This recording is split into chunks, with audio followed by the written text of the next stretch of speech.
start with you. How widespread is this problem, and how did you guys become aware of it?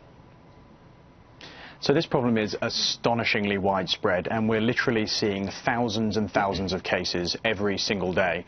It's not a new concept, this idea of ransomware, malicious code that encrypts your data, has been around for a while, but this is the most prolific and widespread example that we've seen so far. Eamon, how widespread is this particular type of attack where they're going in and locking your specific files? And if you see how it works, it's actually kind of customer friendly, except for the fact that they're fleecing you.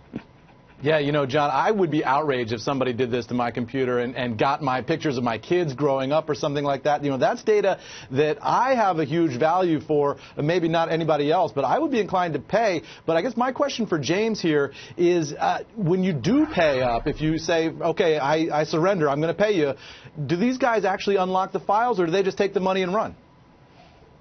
You know, it pains me to say this, but this particular cybercriminal gang is actually remarkably honest in that a large number of the times they actually do, yeah, I know, who would have thought? Right. They do actually unlock the data. And I suppose that's probably based off the economic theory that by word of mouth, they want you to hear that if you pay, you will get your data back. But remember, this is one example of this kind of campaign. Other copycats will follow, and they may not be so honest. And some of us will have some moral scruples about potentially paying cybercriminals just on principle. Honesty and you guys have been able to do a little bit of research here into how many bitcoins have actually transacted as a result of this and where that money is going. Can you give us a sense of how much money has been paid, and does that tell you at all how many people have been impacted by this thing? Yeah, so we get to see the tip of the iceberg, if you will. Some of the Bitcoin currency is more traceable than some of the other conventional traditional electronic payments.